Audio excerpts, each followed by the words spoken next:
The Imperial Scout ship Horizon Seeker drifted through the darkness of space, its sensors scanning the unexplored sector ahead. Captain Robert Blake stood on the bridge, his weathered face illuminated by the soft glow of holographic displays. This was supposed to be a routine expansion mission. Chart new systems, find resources, and mark them for Imperial colonization. "Captain, we're picking up something unusual," called out the sensor officer. "There's a regular pattern of energy signatures forming a sphere around the next star system." Blake walked over to the main display, his boots clicking against the polished floor. The scan showed hundreds of small objects arranged in a perfect grid, all maintaining steady positions. "Artificial?" he asked, though he already knew the answer. "Yes, sir. They appear to be some kind of network. Each point is exactly 10,000 kilometers from its neighbors." The Empire had encountered many civilizations before, but they usually found primitive worlds with basic space technology or ruins of long-dead species. This was different. This was organized. Professional. "Take us closer," Blake ordered, but maintain distance from the network. As the Horizon Seeker approached, they began receiving a clear transmission from the nearest point in the grid. The message repeated in perfect Imperial standard. "Warning. You are approaching Earth-controlled space. By order of Earth Defense Command. Imperial vessels prohibited. Lethal force authorized. Turn back immediately." The bridge crew fell silent. No one had ever directly ordered the Empire to stay away. Usually, it was the other way around. Planets begging to join the Empire's protection program. "Sir," the communications officer spoke up, "the message is being broadcast in over 300 different galactic languages. And these boys, they're using technology we don't understand." Blake studied the scans more carefully. The warning stations weren't just simple buoys. They were covered in arrays and equipment he'd never seen before. Some parts of their design seemed to bend space itself around them. "Launch a probe," he commanded. "Let's see what happens." The small probe shot out from the ship's bow, streaking toward the invisible line between the buoys. The moment it crossed that boundary, a brilliant flash of light erupted. When the glare faded, the probe was gone. Not destroyed. There was no debris. It had simply ceased to exist. "Full scan of that event," Blake ordered, trying to keep the shock from his voice. "Sir, the readings suggest the probe was removed from our timeline. I don't even know how that's possible." Blake felt a chill run down his spine.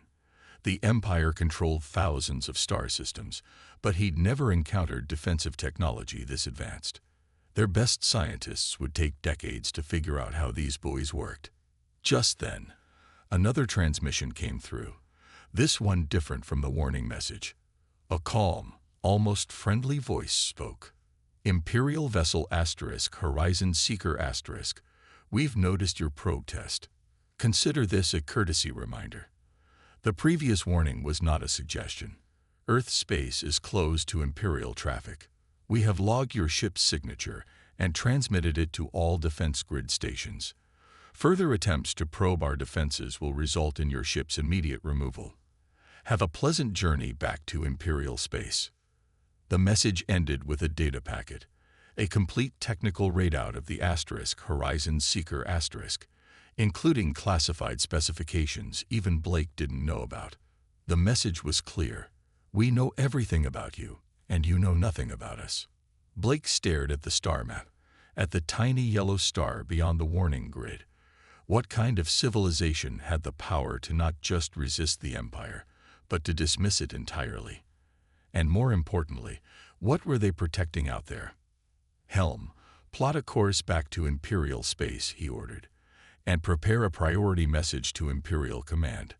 They need to know what we found here." As the Horizon Seeker turned away from the mysterious defense network, Blake couldn't shake the feeling that the galaxy was about to change. The Empire had ruled unopposed for centuries, expanding endlessly across the stars. But now, They'd found something new, a boundary they couldn't cross, a civilization that said no. And somehow, Blake suspected this was just the beginning. Admiral Thompson stared at the holographic display in Earth Defense Command's main control room. The captured Imperial scout ship floated in a containment field, its sleek black hull reflecting the stars. This wasn't the first Imperial vessel to test Earth's defenses, but it was the first one they'd caught intact. "Status report," he called out to his team. "The scout ship's crew is secure in the holding area." Lieutenant Adams responded from her station. 5 Imperial officers, all in good health. Their ship tried to slip through a gap in the warning grid using some kind of stealth technology. Our phase shift nets caught them like a fish in a pond. Thompson smiled slightly. The Empire thought they were being clever, using their most advanced cloaking system. They didn't realize Earth had moved beyond such basic technology decades ago. "What did we learn from their ship's computers?" he asked. "Everything, sir."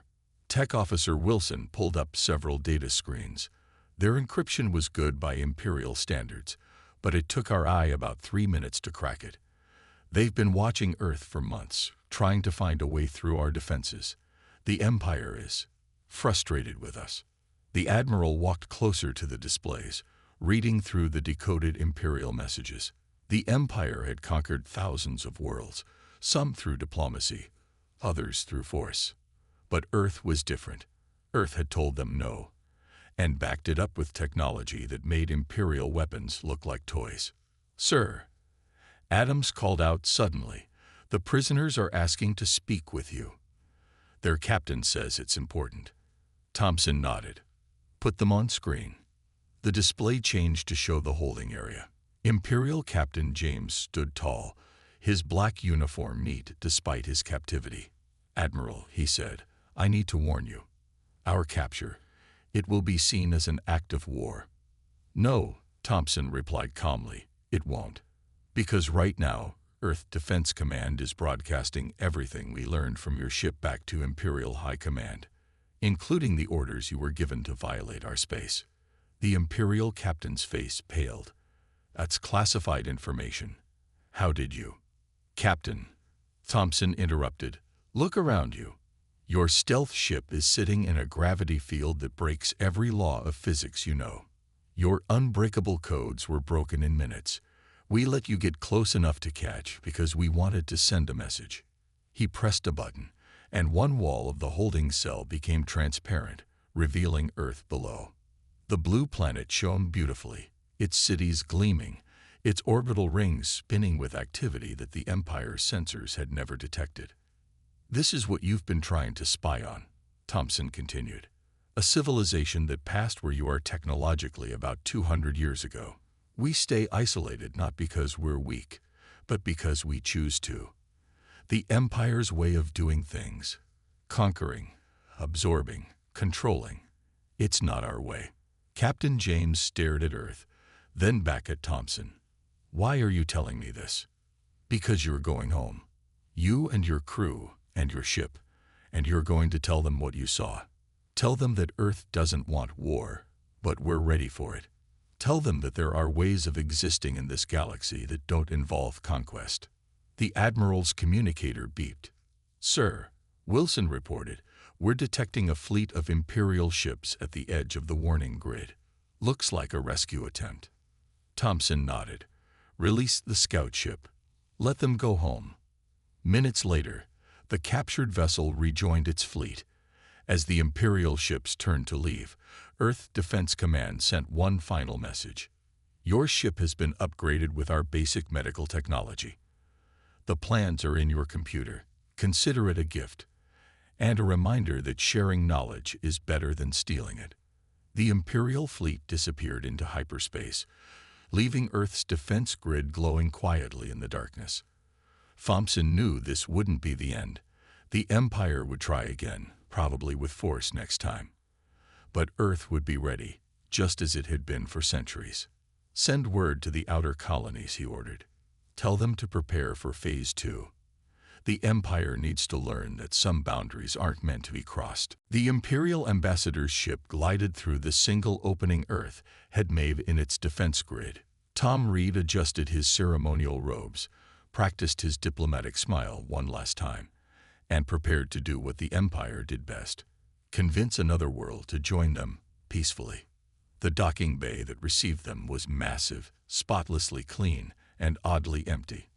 No honor guard, no floating cameras, no cheering crowd. Just 3 people waiting at the bottom of his ship's ramp. "Welcome to Earth Station 1, said a woman in a simple blue uniform. "I'm Director Parker of Earth Diplomatic Corps. These are my colleagues, Mr. White and Dr. Brown. Please, follow us." Reed had expected more. Everything. Most civilizations try to impress imperial diplomats with grand displays.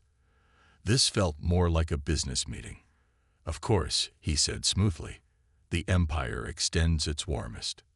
"Let's skip the ceremony," Parker interrupted, already walking toward a door. "We have much to discuss." They entered a plain conference room with a single round table. As Reed sat down, he noticed there weren't any cameras, recording devices, or even windows. Just clean white walls and comfortable chairs. "Now then," Parker began, "let's talk about why you're really here."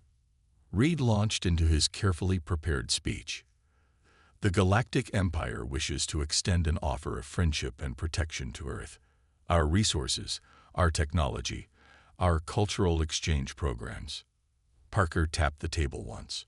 A holographic display sprang to life between them, showing dozens of worlds. "These are the last 20 planets the Empire protected," she said. "Shall we look at them one by one?" Images began to play.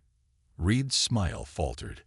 These were classified records, Imperial ships landing on worlds that had signed friendship treaties, resources being stripped, local governments being quietly replaced, cultural exchange programs that only went one way. "How did you get these?" he demanded. "We've had probes in Imperial space for decades." White spoke for the first time. "Watching. Learning. Did you really think Earth was isolated because we couldn't reach your worlds? We stayed apart because we saw what you do to your friends." Reed's diplomatic mask cracked completely. "These records are Imperial property. Spying on the Empire is an act of war." Dr. Brown finished for him. "Like trying to sneak ships past our warning grid, or perhaps like this." New images appeared. Secret Imperial military bases being constructed near Earth's sector. Fleets gathering just beyond detection range, or what the Empire thought was beyond detection range. "Your Empire," Parker said calmly, "is building for war while talking about peace. Classic strategy. Usually works too. But not here. Not with us." Reed stood up, his face red. "Earth cannot hope to stand against the Imperial fleet. We have thousands of worlds. And we've protected ourselves from thousands more before you." Parker cut him off. "The Empire isn't the first expansionist civilization we've met, Ambassador. Just the most recent." She stood and walked to a wall, which became transparent, revealing Earth below. "We're going to make this very simple. Earth's space remains closed to Imperial ships. Any military vessel that crosses our defense grid will be destroyed. Any peaceful trader who can prove they're independent of Imperial control is welcome to dock at our outer stations. Those are our terms." "The Empire doesn't accept terms," Reed said stiffly. "We set them." "Not anymore."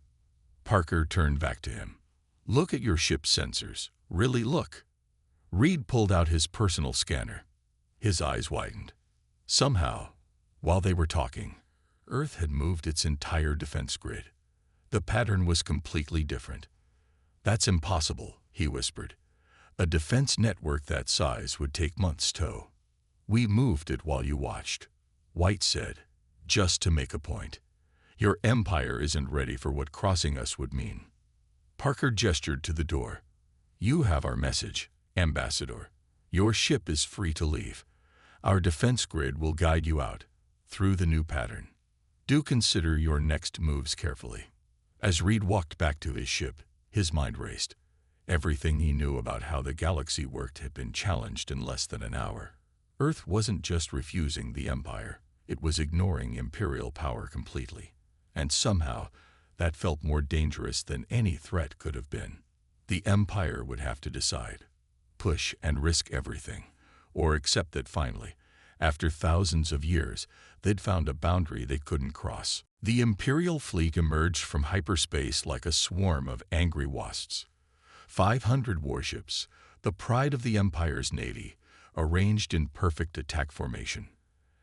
Admiral Cole stood on the bridge of his flagship, looking at the distant blue dot of Earth. "Send the message," he ordered. "Your defiance ends today." The broadcast began. "Surrender to Imperial authority, or face immediate destruction.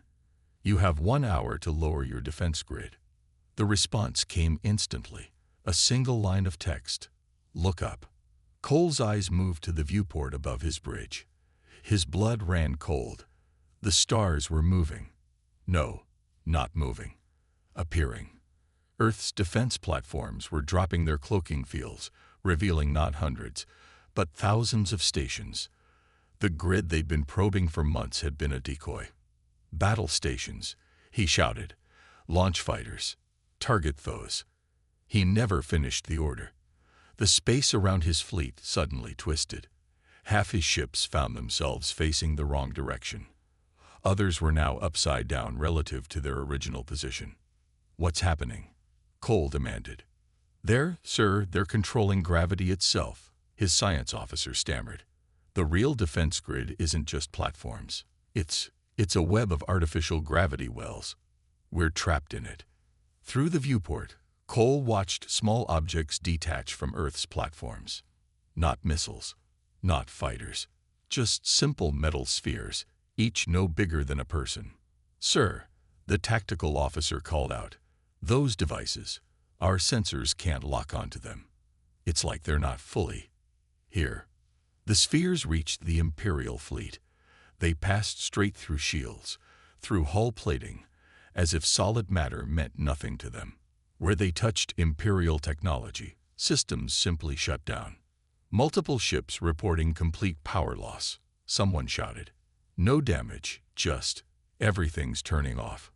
Cole grabbed his command console as his own flagship's gravity shifted. "Return fire, all batteries." The Imperial fleet's guns roared to life, filling space with energy beams and plasma torpedoes. Earth's platforms didn't even try to dodge. The attacks passed through them like they weren't there. "Holograms?" Cole wondered aloud. "No, sir." His science officer's voice shook. "Their phase shifted, operating slightly out of our timeline. We can't hit them because they're not technically here when our weapons arrive." More spheres emerge. Some Imperial ships tried to retreat, but their hyperdrives wouldn't engage. The gravity web held them in place like insects in amber. Then came a new message from Earth. "This is your only warning. The next phase will not be reversible. Surrender now." Cole looked at his tactical display. A third of his fleet had lost power. Another third was pointed in useless directions, trapped in gravity eddies they couldn't escape. And still, Earth hadn't fired a single shot. "Sir," his communications officer said quietly, "ships are starting to surrender." Cole wanted to object, to rally his forces, but what could he say?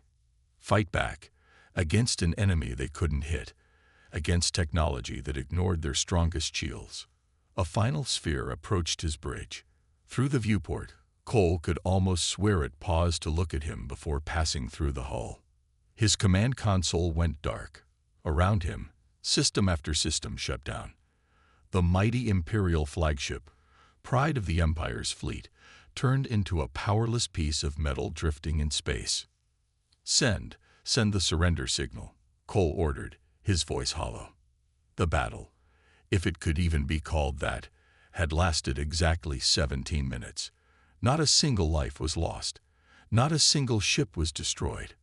Earth had simply reached out and turned off the Imperial fleet like a parent taking away a child's toy. Hours later, as Earth's tugs towed the powerless Imperial ships to holding positions, Cole received one final message. Your ships will be reactivated once they're clear of the solar system. Remember this day.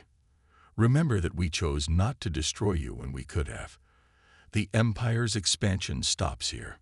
Cole stood in his darkened bridge, watching Earth's distant platforms shimmer in and out of reality. The Empire had ruled the galaxy through force for 1,000 years. But today, they'd learned what real power looked like, and it looked like mercy. News travels fast in space, even faster when someone wants it to. On the Imperial mining world of Nexus 7, worker Paul watched a hidden hologram with dozens of other slaves.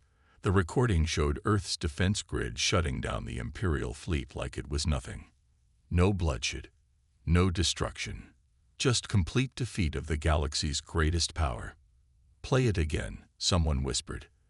They'd been watching it for hours, passing it from shift to shift in the deep mines. Meanwhile, in Earth Defense Command, Director Parker reviewed the reports coming in from across Imperial space. The recording has reached over 300 worlds, she told Admiral Thompson. Just as planned. And the Imperial response. They're trying to claim it's fake. But we made sure every Imperial ship we disabled had working cameras. Thousands of their own people recorded their defeat. She smiled. Hope is spreading faster than they can contain it. On the Imperial capital world, Emperor Grey faced his angry council. How do we stop these recordings? One member demanded. We can't, another answered. The Earth ships, they're appearing out of nowhere, broadcasting the battle directly into our public networks, then vanishing before we can track them. Our best technicians can't block their signals. The Emperor slumped in his throne. What about the rebellions? Spreading, sir. 3 mining worlds have already overthrown their governors. Our response fleets, they're hesitating. After seeing what Earth did to our main fleet, many captains are refusing to fire on civilians. Back on Earth, Thompson watched the galaxy map in the command center. Red dots showed Imperial control. Green showed freed worlds. Yellow showed worlds in rebellion. The red was shrinking every hour. Sir, his aide reported, we're receiving thousands of requests for help. Former Imperial slaves, colony worlds, even some Imperial officers wanting to defect. Thompson nodded. Begin Phase 5. Send the support ships. Across Imperial space, sleek Earth vessels appeared above rebelling worlds. They didn't fire weapons or drop troops. Instead, they delivered food, medical supplies, and defensive technology. Each ship carried teachers, engineers, and doctors, everything a newly freed world would need.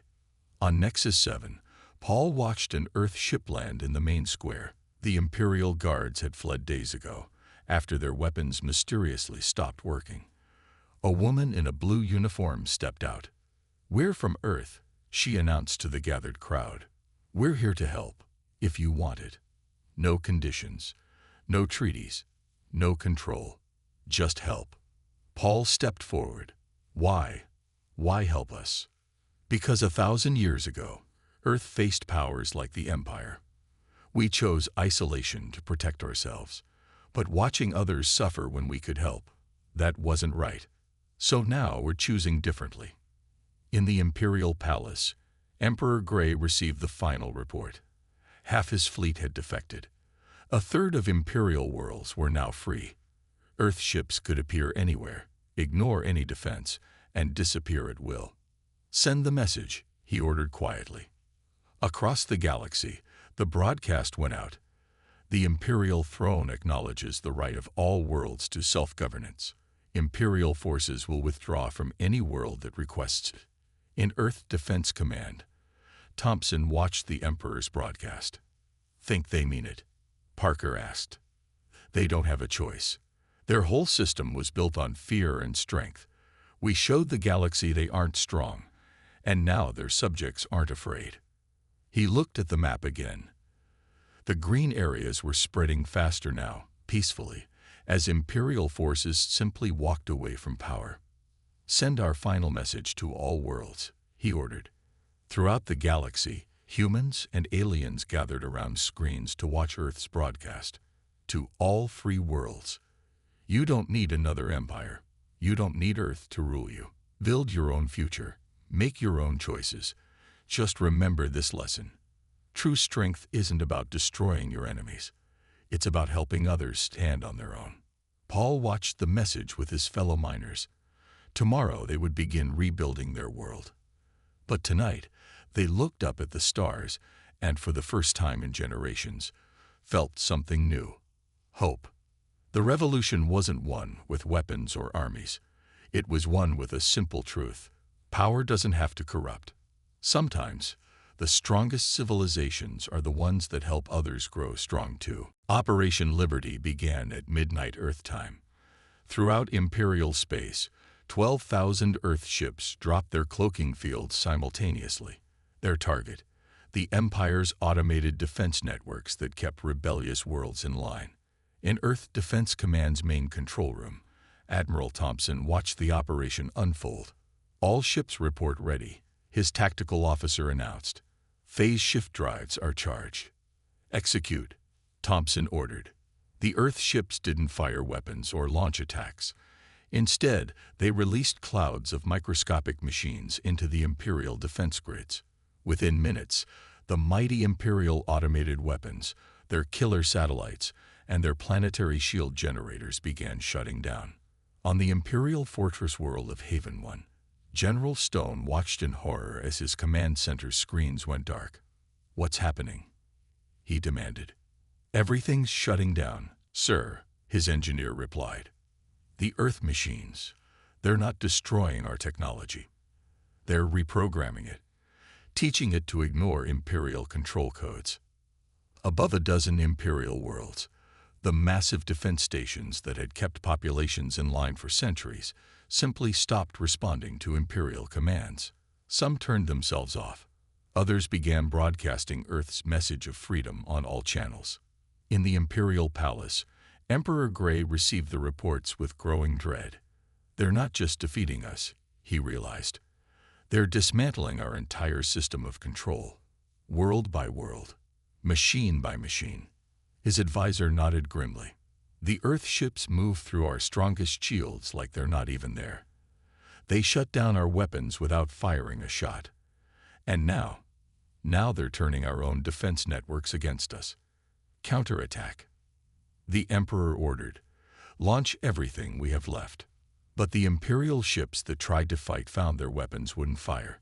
Their targeting computers couldn't lock onto the Earth vessels. Even their engines refused to engage when pointed toward Earth forces. Thompson watched the Imperial response fizzle out. "Status report. Phase 1 complete, sir," his tactical officer replied. 87% of Imperial automated defenses have been neutralized. The rest will be done within the hour. No casualties on either side. And Phase 2, ready to begin. The freed defense networks are already transmitting the technical data to their local populations. Everyone the Empire oppressed is learning how their cages were built and how to prevent new ones from being created. Throughout Imperial space, former slaves and oppressed colonists watched in awe as their planet's defense systems transformed. Weapons of control became tools of freedom. Surveillance networks switched to monitoring for Imperial incursions instead of tracking civilians. On Haven 1, General Stone's command center hummed back to life. But now, the screen showed something new: detailed technical plans, engineering specifications, defense strategies. Everything the Empire had used to control worlds was being handed to those same worlds to use for their own protection. "Sir," his engineer said in amazement, "these plans, with this knowledge, we could build our own defense grid, one that answers to us, not the Empire. We could make sure no one ever controls us again." Back in Earth Defense Command, Thompson received the final confirmation. "Operation Liberty complete, sir. Imperial military control has been neutralized across all targeted systems." He nodded and opened a channel to all Earth ships. "Phase 3 begins now. Provide whatever help the freed worlds request. But remember, we're here to assist, not to rule. Let them build their own future." The Earth ships settled into orbit around formerly Imperial worlds. They offered medical aid, technical assistance, and protection, while the newly freed populations established their own governments. But they never interfered, never demanded, never controlled. In the imperial palace, Emperor Grey watched his empire of fear crumble, not through violence or destruction, but through something far more powerful, the simple act of giving people the tools to protect themselves. Was this their plan all along? He wondered aloud. Not to conquer us, but to make conquest itself impossible. His advisor had no answer. They both knew that after today, the galaxy had changed forever. The age of empires was ending, replaced by something new, an age where knowledge and freedom were the strongest weapons of all. Thompson looked at the galaxy map one last time before heading to his quarters. The red dots of imperial control had almost vanished, replaced by a rainbow of newly independent worlds. Earth's counter-strike was complete, and they hadn't fired a single shot. 6 months after Operation Liberty, representatives from 300 formerly imperial worlds gathered in Earth's orbital conference station. The massive meeting hall buzzed with dozens of species, all brought together by one shared experience: freedom from imperial rule. Director Parker stood at the central podium, looking out at the gathered delegates. "Welcome to the first Galactic Assembly," she began. "Earth has called you here not to create new rulers, but to help establish something different, a community of equals." The station's walls turned transparent, revealing Earth's defense grid glowing in the distance. The same technology that had said, "Keep out" to the Empire now served as a reminder. True power could be used to protect, not just destroy. In the audience, Hall from Nexus 7, now his world's representative, listened intently. His planet had transformed from a mining slave colony into a thriving independent world. Many others had similar stories. Earth's isolation was a choice. Parker continued. "We had the power to change the galaxy for centuries, but we waited, watched, learned. Now we offer another choice. Join us not as subjects, but as partners in protecting freedom across the stars." The Assembly Hall's central hologram displayed the proposed structure: the Galactic Federation of Free Worlds. Each planet would maintain its independence. Earth would share its defensive technology, but with built-in limitations. It could only be used to protect, never to conquer. In the Imperial Palace, now just the center of a single world, rather than thousands, Emperor Grey watched the broadcast with his advisors. "They're creating something new," he said quietly.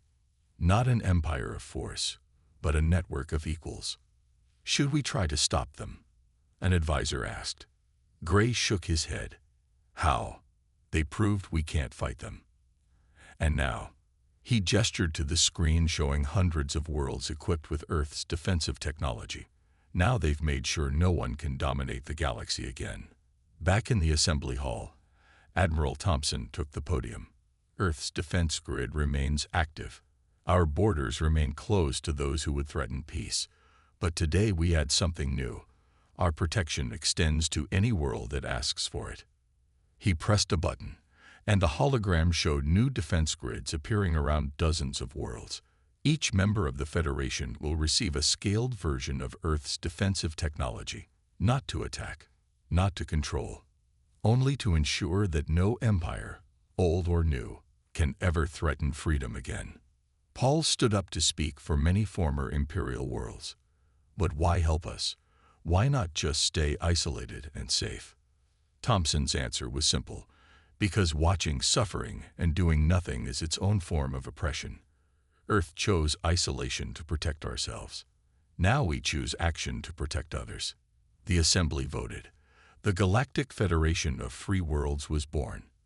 Not through conquest or coercion, but through choice and mutual respect. 1 year later, Earth's orbital station hosted a different gathering. Children from 100 worlds played in zero gravity, their laughter echoing through halls once built for defense. Below them, Earth still maintained its warning buoys, but now they carried a different message. Earth defense grid active. Imperial vessels and hostile forces prohibited. All PECULTRAVLERs WLCOMN.